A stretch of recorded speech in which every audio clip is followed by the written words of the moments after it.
дозволете ми сосем накратко да го образложам предложениот амандман.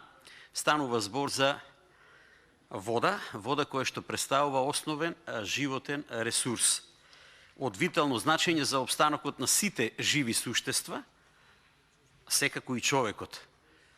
Офатени се со предлог проектот 3 општини, секако Кавадарци, Неготино и Росоман, 69 населени места со некаде околу 60.000 жители.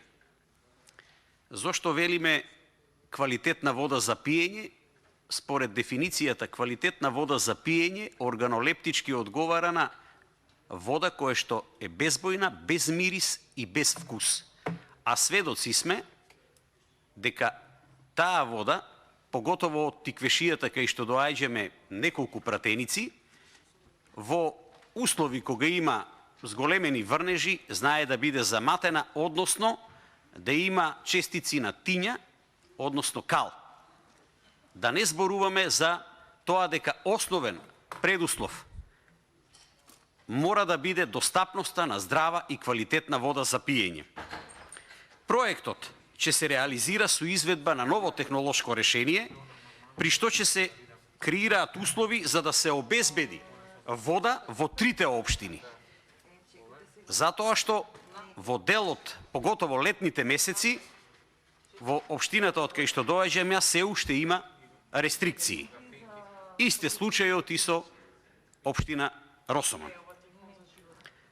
Се планира, односно предвидува поставување на скада систем како едно современо решение за пречистување на питките води, кои истовремено ќе ги контролираат и загубите на вода. Овој проект, односно истражувањата се вршени пред 4 години, побарана е асистенција, односно лидерство од страна на врвен експерт од Словенија. Целокупната документација се наоѓа во општина Кавадарци. Една година се вршени истражувања, испитувања и понудено е квалитетно решение кој што во овој момент е во фаза на изработена физибилити студија со финансиска анализа. Нашиот предлог е тоа да се реализира во 2 буџетски години, за да може да биде еден од најзначајните капитални проекти во Тиквешкиот регион. Реков дека се работи од пред 4 години, за жал до ден денеска немаме ништо конкретно во тој дел.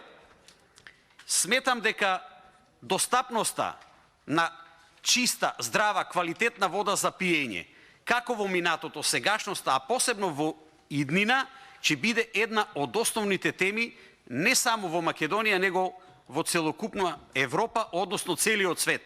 Затоа и она што го имам, ако може да се антиципира иднината, преку ИПА фондовите, во наредниот период, 22, ако не, ама од 2023, 80% од средствата ќе бидат насочени кон обезбедување на квалитетна вода за пиење.